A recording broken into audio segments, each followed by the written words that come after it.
AVM coaching center Kotananduru మీ పిల్లల బంగారు భవిష్యత్తుకు భరోసా ఇచ్చే ఏకైక సంస్థ మన ఏవిఎం కోచింగ్ సెంటర్ కోటనందూరు. అతి త్వరలో న్యూ బ్యాచులు TET plus DSC, EAMCET, POLYCET, APRJC, Sainik, Navodaya. AVM coaching center Kotananduru.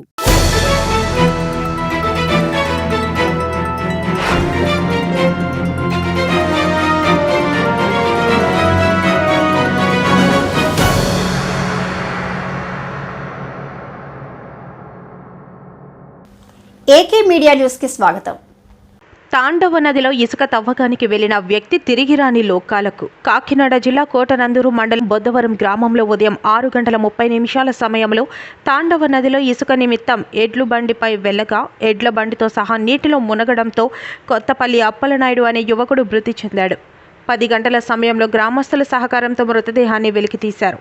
పంచనామా అనంతరం పోస్టుమార్టం నిమిత్తం తుని ఏరియా ఆసుపత్రికి మృతదేహాన్ని పంపించామని, కేసు నమోదు చేసి దర్యాప్తు చేస్తున్నట్లు ఎస్ఐ రామకృష్ణ తెలియజేశారు. మృతుడు అప్పలనాయుడుకు వివాహమై 2 పిల్లలు. మృతుడు ఇసుక కోసమని వెళ్లి తిరిగి రాని లోకాలకు వెళ్లిపోవడంతో కుటుంబ సభ్యులు, బంధుమిత్రులు శోక సముద్రంలో మునిగిపోయారు.